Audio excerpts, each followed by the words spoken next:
જય શ્રી કૃષ્ણ મિત્રો, કેમ છો? મજામાં ને? મિત્રો, આજે આપણે ચાંદખેડાથી 11 કિલોમીટર દૂર એવા ભાડજ ગામ મુકામે આવી ગયા છીએ. અહીંયા હરે કૃષ્ણ મંદિરના દર્શને આવ્યા છીએ. તો મિત્રો, આજે આપણે તમને પણ દર્શનનો લાભ આપીશું. તો મિત્રો, આપણા વિડીયોમાં બન્યા રહેજો અને આખો વિડીયો નિહાળજો, તમને ખૂબ જ મજા આવશે. મિત્રો, આ મંદિર છેલ્લા 7 વર્ષથી છે અહીંયા, અને 2015માં આપણા પૂર્વ મુખ્યમંત્રી આનંદીબેન પટેલના હસ્તે ઉદ્ઘાટન થયું હતું. મિત્રો, આજે આપણે સાંજના સમયે અહીંયા આવ્યા છીએ તો અહીંયા રમણીય વૃંદાવન જેવું સુંદર, પવિત્ર અને શાંતિમય વાતાવરણ લાગી રહ્યું છે. મિત્રો જુઓ, તમને પણ ખૂબ જ મજા આવશે જોવીને, તમને પણ શાંતિનો અનુભવ થશે. અને મિત્રો, અહીંયા છે ને ખૂબ જ પ્રમાણમાં ભાવિ ભક્તો આવતા હોય છે, પોતાનો સમય શાંતિથી અહીંયા વિતાવતા હોય છે. અને જુઓ, અહીંયા ખૂબ જ સરસ મજાની સુવિધાઓ પણ છે. જુઓ, અહીંયા ખૂબ સારી સુવિધા અહીંયા આપેલી છે અને એકદમ સરસ મજાનું સુહામણું વાતાવરણ અહીંયા આપણને લાગી રહ્યું છે. એકદમ શાંતિમય વાતાવરણ છે અને ખૂબ જ સારો એવો શાંતિનો અનુભવ અહીંયા થઈ રહ્યો છે. બરાબર છે મિત્રો, તો તમે છે ને વિડીયોમાં બન્યા રહેજો, તમને ખૂબ જ મજા આવશે. જુઓ, અહીંયા અન્નકૂટ, અહીંયા ભોજનાલય છે, તો નોમિનલ રેટમાં તમને અહીંયા ભોજન પણ મળી જાય છે. જુઓ મિત્રો, આ છે શેરડીના સાંઠા. અહીંયા મિત્રો શેરડીનો જ્યુસ મળતો હોય છે. ખૂબ સરસ રીતે મિત્રો અહીંયા જ્યુસ પીતા પીતા અહીંયાનો આનંદ ઉઠાવી શકે છે. અને અલગ અલગ પ્રકારના નાસ્તા જેવા કે ગાયના તાજા દૂધની લસ્સી પણ અહીંયા મળતી હોય છે. અન્ય નાસ્તા જેવા કે સમોસા, કચોરી, ચટપટી, પાણીપુરી, કોલ્ડ્રિંક એવા ગરમા ગરમ, સાત્વિક અને સ્વાદિષ્ટ નાસ્તા પણ અહીંયા મળી રહે છે. તો મિત્રો જુઓ, અહીંયા ભવ્ય મોટું ઓડિટોરિયમ પણ છે. અહીંયા ઘણા ધાર્મિક અને સાંસ્કૃતિક કાર્યક્રમો થતા હોય છે અને બાળકોને રમવા માટે લપસણી અને ઝૂલા જેવી પણ સુવિધા અહીંયા કરવામાં આવેલી છે.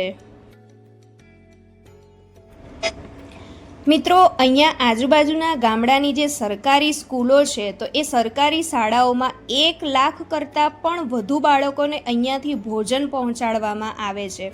અહીંયા ભોજન બનાવવા માટે મોટા પ્રમાણમાં મશીનરી પણ છે અને એ મશીનરીમાં મોટા જથ્થામાં ભોજન બનાવવામાં આવતું હોય છે. હાથ અડાડ્યા વગર અહીંયા ખૂબ સરસ રીતે જથ્થાબંધ ભોજન તૈયાર થતું હોય છે.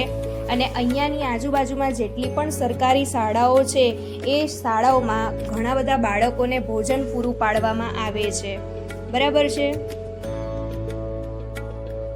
અને જુઓ, અહીંયા સરસ મજાનું ગાર્ડન છે, સરસ નાની લપસણી ઝૂલા એવું છે, તો બાળકો અહીંયા પોતાનો સારી રીતે અહીંયા ટાઈમ સ્પેન્ડ કરી શકે છે. ત્યાં નાનો ઝૂલો અને નાની લપસણી એવું હતું. હવે જુઓ મિત્રો, અહીંયા આપણે ચાલતા ચાલતા જઈ રહ્યા છીએ.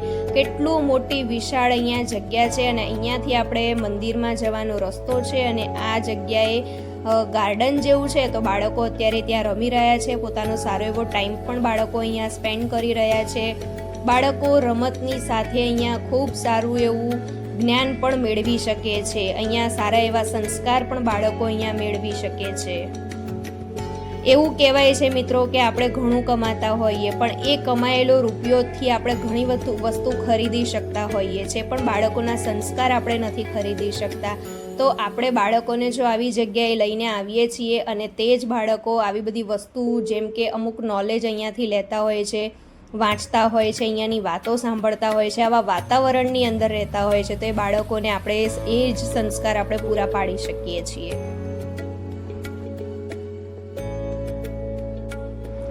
અને તમે અહીંયા જોઈ રહ્યા છો કે આ જે ભાઈ છે જે લઈને જઈ રહ્યા છે, એ અહીંયા ખીચડી પ્રસાદમાં અહીંયા ખીચડી મળતી હોય છે. ખૂબ જ સ્વાદિષ્ટ ખીચડી હોય છે, પ્રસાદમાં અહીંયા મળતી હોય છે. તો આપણે જેટલા પણ લોકો અહીંયા દર્શન કરવા માટે આવે છે, એ બધા જ અહીંયા પ્રસાદમાં ખીચડી લેતા હોય છે. હવે ચાલો મિત્રો, આપણે જઈએ છીએ મેઇન મંદિરમાં દર્શન કરવા માટે. તો જુઓ, કેટલું સરસ મજાના ઝાડ અને કેટલું સરસ એટમોસ્ફિયર છે અહીંયા. આપણને ખૂબ જ મજા આવી જાય એવું વાતાવરણ છે.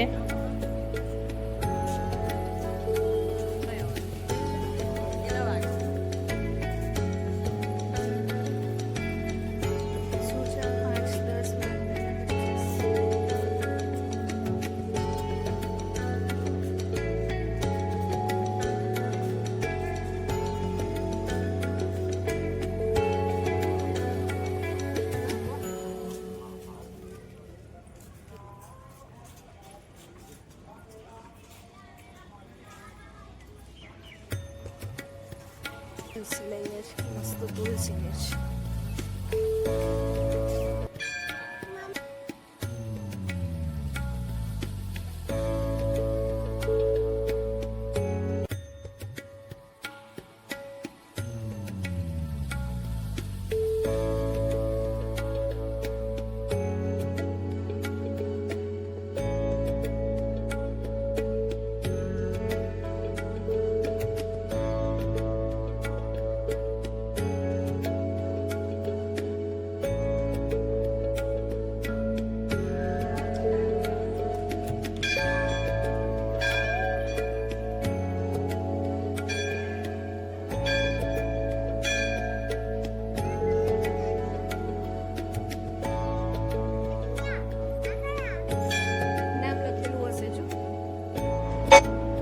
તો જુઓ મિત્રો, અહીંયા સરસ મજાનો આપણે રથ જોયો છે અને એકદમ સુંદર પ્રતિમા પણ અહીંયા છે.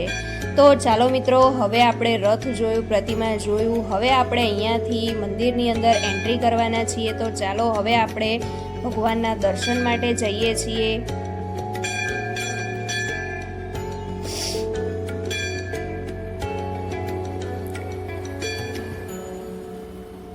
કેટલી સરસ મજાની અહીંયા કલાકૃતિઓ કરવામાં આવેલી છે. ચાલો મિત્રો, હવે આપણે મંદિરની અંદર એન્ટ્રી લઈ રહ્યા છીએ.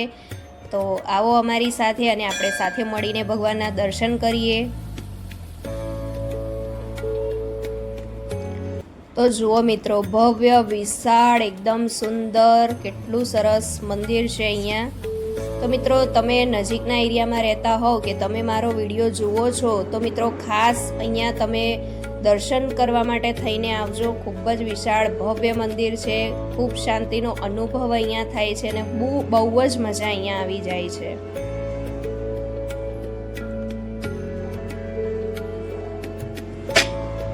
જુઓ, અહીંયા ભગવાનની ધૂન પણ ચાલુ જ રહેતી હોય છે. ભક્તો અહીંયા હરે કૃષ્ણ હરે રામનો જાપ કરતા હોય છે.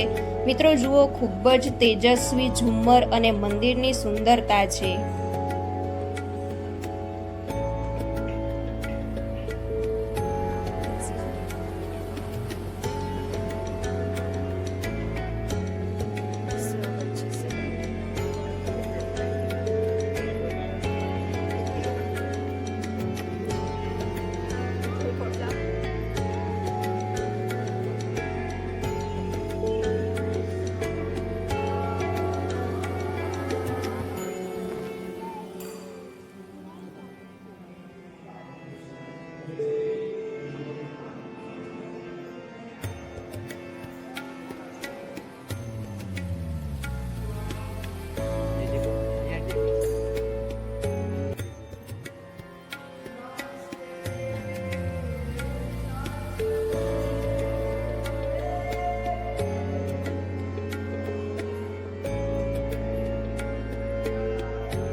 આ છે રાધા માધવની પ્રેમાળ અને ભક્તિસભર મૂર્તિ. મિત્રો તમે પણ સાથે મળીને દર્શન કરી લેજો.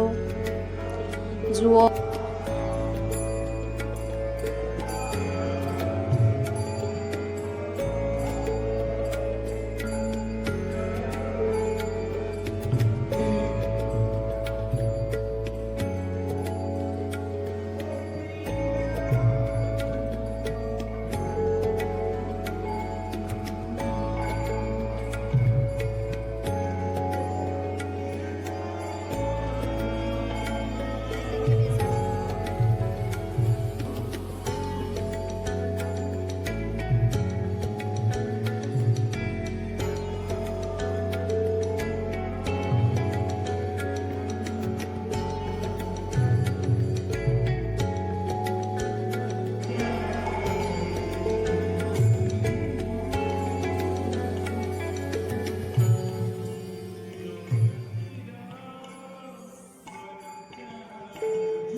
આ છે મંદિરના સોનેરી ઝરૂખા, ખૂબ જ સરસ લાગી રહ્યા છે.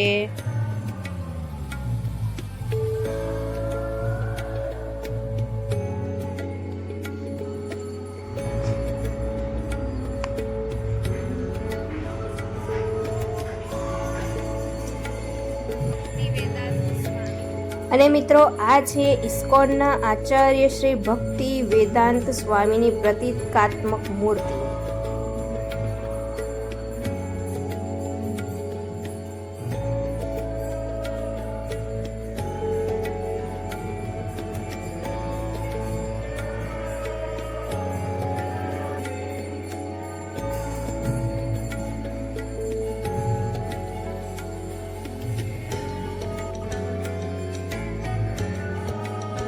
જુઓ અહીંયા ભગવાનની ધૂન પણ ચાલુ છે અને ઘણા ભક્તો આવી રહ્યા છે અહીંયા દર્શન કરવા માટે. અને અહીંયા પણ પ્રસાદના કાઉન્ટર લાગેલા છે અને અહીંયા આ દાદી છે તે ખૂબ સરસ રીતે આપણને અહીંયા પાણીનો પ્રસાદ આપી રહ્યા છે. અને આ પાણીનો ટેસ્ટ પણ મિત્રો કંઈક અલગ જ લાગી રહ્યો છે, ખૂબ જ સારો ટેસ્ટ લાગી રહ્યો છે.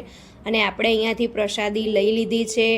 અને અહીંયા ધાર્મિક પુસ્તકોના પણ કાઉન્ટર લાગેલા છે, તો આપણને કોઈ પુસ્તક ગમતું હોય તો આપણે અહીંયાથી ખરીદી કરી શકીએ છીએ. અહીંયા લોકો દર્શનનો લાભ લે છે અને સાથે સાથે ગીતાનું જ્ઞાન પણ મેળવે છે. અહીંયા શાંતિનો અનુભવ પણ કરે છે. મિત્રો અહીંયા પાલખી પણ નીકળે છે. રાધા માધવની પાલખી સમયે ભક્તો ખૂબ જ પ્રમાણમાં આવતા હોય છે. હવે આપણે દર્શન કરીને બહાર નીકળવાની તૈયારી કરી રહ્યા છીએ. એ પહેલાં આપણે અહીંયાથી પ્રસાદી લઈ લઈશું. તો અહીંયા બરફી, માવો, લાડુ એવી અલગ અલગ પ્રસાદના કાઉન્ટર પણ છે. અને આપણે ભગવાનને પ્રિય એવી માખણ મિશ્રી પણ હોય છે. અને અલગ અલગ ધાર્મિક પુસ્તકો પણ અહીંયા મળી રહે છે. તુલસીની માળા વગેરે અહીંયા મળતું હોય છે. તો આપણને જે યોગ્ય લાગતું હોય તે આપણે અહીંયાથી ખરીદી કરી શકીએ છીએ. અહીંયા યજ્ઞશાળા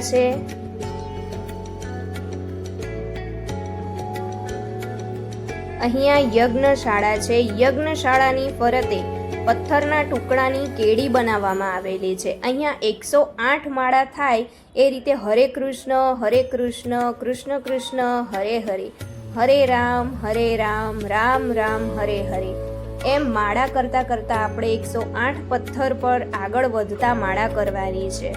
તો આપણે એકવાર મંત્ર બોલીને બીજા પથ્થર પર આપણે પગ મૂકવાનો છે. એ રીતે આપણે 108 વખત આપણે માળા કરી શકીએ છીએ.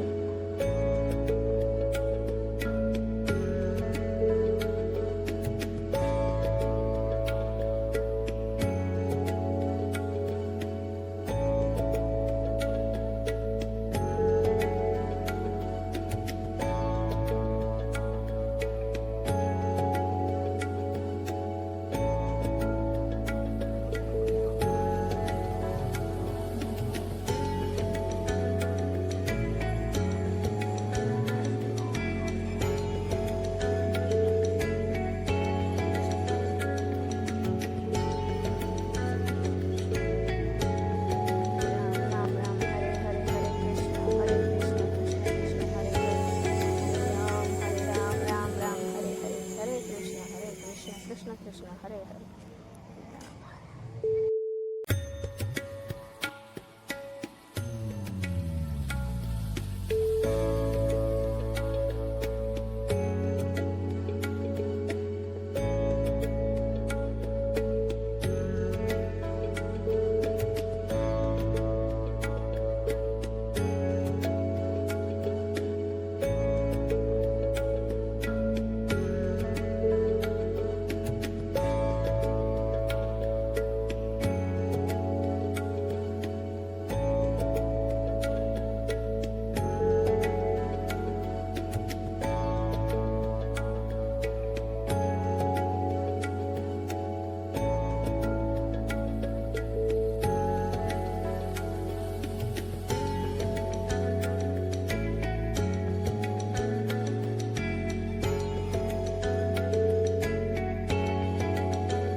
અહીંયા મિત્રો નાની મોટી વસ્તુઓનું પણ વેચાણ થતું હોય છે. અહીંયા આપણા નટખટ કાનજી શ્રીનાથજી, આપણા જે લાલા ભગવાન છે, લાલા ભગવાનની ચીજ વસ્તુઓ, એમનો શૃંગાર, એમના વાઘા અહીંયાથી આપણને મળી આવશે. આપણે જેવા પણ જોઈએ છીએ એવા એમનો શૃંગાર આપણને અહીંયાથી મળી રહેશે. અને અહીંયા આપણને સરસ મજાની ખીચડી પણ મળી રહેશે. તો આપણે હવે ખીચડીનો પ્રસાદ પણ લઈને આવીશું અને શાંતિથી બેસીને આપણે અહીંયા પ્રસાદ લઈશું.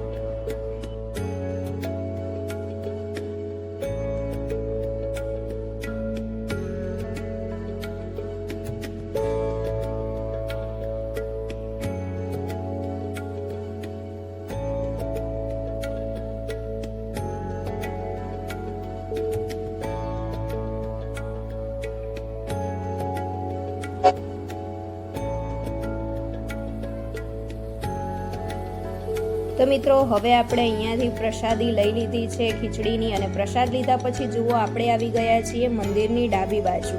અને આ જે કલાકૃતિ છે રાજસ્થાની પાષાણ કલાકૃતિ છે.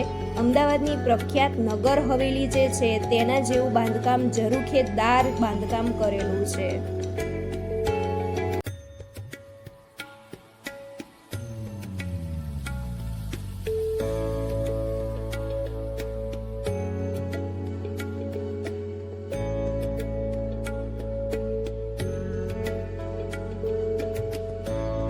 અને મિત્રો જુઓ હવે આપણે અહીંયાથી લઈ રહ્યા છીએ ગાયો માટે ચારો. તો આપણે અહીંયાથી ચાર લઈને અને ગાયોને આપણે આપવા જઈ શકીએ છીએ. અહીંયા 120 જેટલી ગીરની ગાયો છે. અને અહીં ગાયોનું સંરક્ષણ કરવું એ શ્રી કૃષ્ણ ભગવાનની પૂજાનું અભિન્ન અંગ છે. તો અહીંયા ભક્તગણ પોતે પણ ગાયોની દેખરેખ રાખતા હોય છે અને ગાયોનું દૂધ ભગવાનની સેવામાં જ ઉપયોગ કરે છે.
મિત્રો અહીંયા જન્માષ્ટમીમાં 2 લાખથી પણ વધુ લોકો આવતા હોય છે. વિવિધ સગવડ એમના માટે અહીંયા કરવામાં આવતી હોય છે. રામનવમી, દશેરા, જન્માષ્ટમી એવા ઘણા બધા ઉત્સવ અહીંયા મનાવવામાં આવતા હોય છે. અને જેટલા પણ ભાવિ ભક્તો અહીંયા આવ્યા છે તેમને ખૂબ સારી રીતે સગવડ પૂરી પાડવામાં આવે છે. આ જગ્યા જ એવી છે મિત્રો કે જ્યાંથી આપણે ન પણ જોડાવવું હોય તો પણ આપણે અહીંયાથી જોડાઈએ છીએ.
તો ચાલો મિત્રો, હવે આપણે આપણા વિડીયોને અહીંયા આરામ આપી દઈએ છીએ, વિરામ આપીએ છીએ. તો તમને મારો વિડીયો કેવો લાગ્યો છે, તમને દર્શન કેવા લાગ્યા? તો મિત્રો, તમને મારો વિડીયો પસંદ આવ્યો હોય તો લાઈક કરી દેજો, શેર કરજો, અને મિત્રો તમે ચેનલમાં નવા હોય તો સબસ્ક્રાઈબ કરવાનું ભૂલતા નહીં. આપણે અવનવા વિડીયો અહીંયા લાવતા રહીશું, નવી નવી માહિતી લાવતા રહીશું. અને કમેન્ટ કરવાનું ભૂલતા નહીં મિત્રો, સરસ મજાની એક કમેન્ટ પણ કરી દેજો. તો થેન્ક યુ, ખૂબ ખૂબ આભાર તમારો મિત્રો, મારો વિડીયો જોવા માટે તમારો ખૂબ ખૂબ આભાર. મળીશું એક નવા વિડીયો સાથે.